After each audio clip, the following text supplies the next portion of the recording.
ครับวันนี้ก็มาฟังแผ่พระคุณแม่กันว่าความรักของแม่นั้นมีมากน้อยขนาดไหนว่าความรักรู้เก้าหนอมันโพดลำบากกว่าใครเลยจะยากเกินพ่อเกินแม่ เมื่อยามยากจนก็เหลือทนแท้ๆที่พ่อกับแม่ได้เลี้ยงลูกมายามไม่มีหางก็ต้องควานควายถ้าหากวันไหนระหาปลาในนาเอาวันนอว่าพ่อกับแม่แกก็ยังว่าด้วยความเมตตารักลูกของตัวเอาเนื้อคนกลางอย่างไว้ให้ลูก พ่อแม่มีผู้ก็เพียงทนห่างท่านหัวก็คงตับใจและเก็บให้ลูกตัวทนห่างทนหัวเป็นของพ่อแม่แน่นอนเออ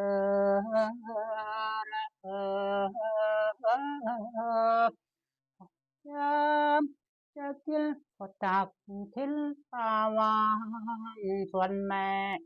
นึกหวังอยากจะชิมสักทอนในรูก็หยิบไปกินเสียก่อนเลยไม่ได้ย่อนละนอลงรูคอให้รูกินเนื้อก็อิ่มก็น้ำพ่อแม่กินน้ำกันไปก่อนละทนอนะความรักแท้นะของแม่ของพ่อรักโจบพนอนอจนสิ้นตายเออเอแม่เลี้ยงลูกมาตัวเจริญเติบโตแม่เฝ้าหุ้มโอมาตั้งนมนานรักลูกมากเพียงไรละแม่ทุกเพียงนั้นละลูกมีสันดานให้เหนื่อยยากกายพอเลี้ยงโตใหญ่ก็ว่านอนสอนยากพ่อแม่ทุกมากทุกอย่าง เรือลายละแม่ทุกหลายอย่างทั่วทั้งร่างกายทุกจิตทุกใจละแทนทั้งวาจากรำรูให้นอนยังนอนหน้างอบางครั้งปกครองตั้งตาเทียมคำหนึ่งไม่รดนะประชดเปลี่ยง เคยชามเวียงระนองดังโครมครามมันเวียงประชดโกรธพ่อโกรธแม่มันทำหน้างอเฮานองอนเกินงามมันงามเกินงอมันคอนตาความมันเดินชนตำกระดานดังปังว่ารู้เคยคิดกันสักนิดนะชหรือ ให้ได้ศพมือเอาหน่อไปไว้แม่บางโทเดือนรักคราวก็หน่อเปล่ากระมังปีละครั้งนะก็น้อยคราวระปีละครั้งนะก็น้อยคราวบางครั้งเปิบข้าวมีทันถึงท้องได้ยินเสียงลูกร้องถึงตามข้าวมาหานับพอรักแสนรักจะอดอยากไม่ว่าถึงชามข้าวมาก็รีบคว้าลูกชาย เจ้าทายหาโจมแม่ยังเช็ดให้เจ้าแม่กำลังกินข้าวแม่หาเปลี่ยนให้ละขี่รถอย่ารถแม่อดใจไว้นะจะหาผู้ใดละเหมือนดังมารดาเออเออ พอได้ครึ่งขวบละอ้วนอวบน่ารักละสอนให้รู้จักกระภาษีภาษาเจ้ารู้กระแสนาที่แม่พร่ำสอนเจ้าก็เริ่มให้งอนที่อ่อนโยกใหญ่เริ่มกวนแม่เจ้าก็เอาแต่ใจละสิ่งไหนไม่ได้ทำกระบิดกระบวนเออระสิ่งนายไม่ได้ทำกระบิดกระบวนพยายามนัดที่แม่อุ้มให้เจ้ากินนมเจ้าไม่สบอารมณ์ทั้งหิดทั้งควรเอานอออกอิทธิฤทธิ์ทำกระบิดกระบวนทั้งหยิกทั้งควรทั้งตีทั้งทุบหัวแทนที่แม่แกจะโกรธถ้ากลับมือลูกยาเอาเข้ามาจูบนอประครบประงมประโลมประโลบเราเฝ้าจูบนอนจูบเฝ้าชมเฝ้าเชย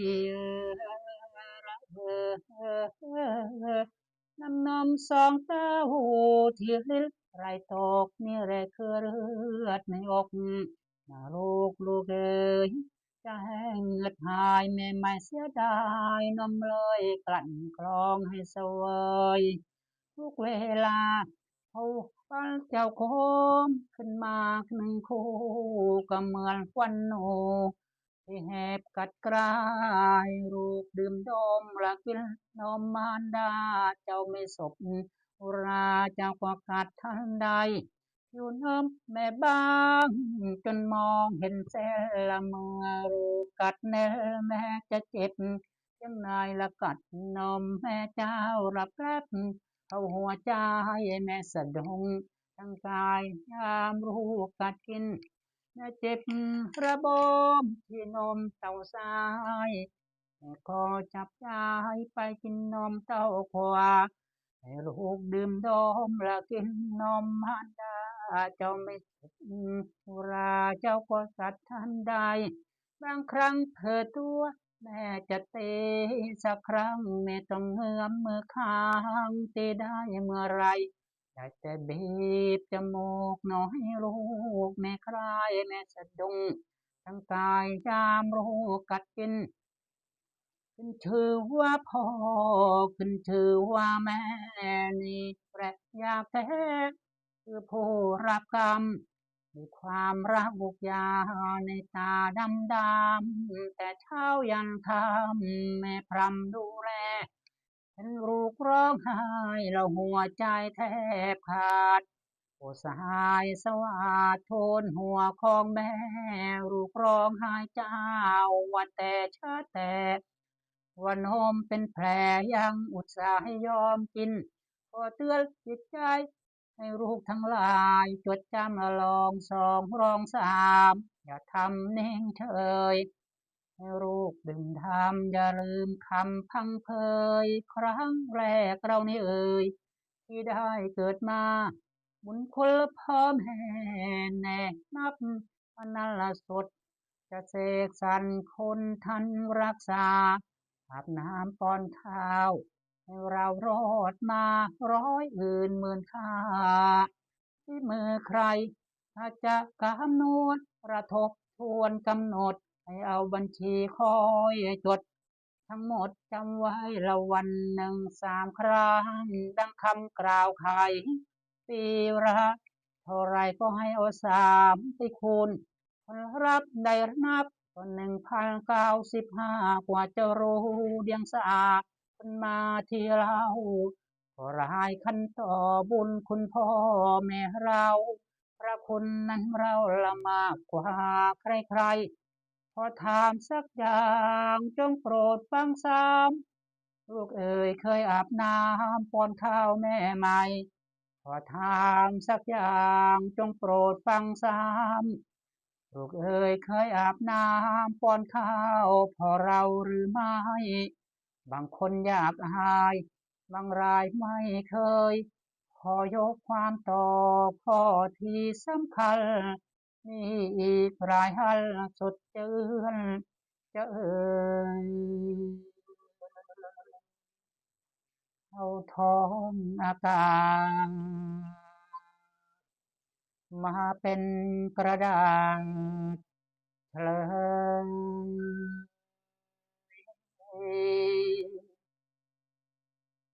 ยังไม่หมดเลยพระคุณพ่อแม่ของเรา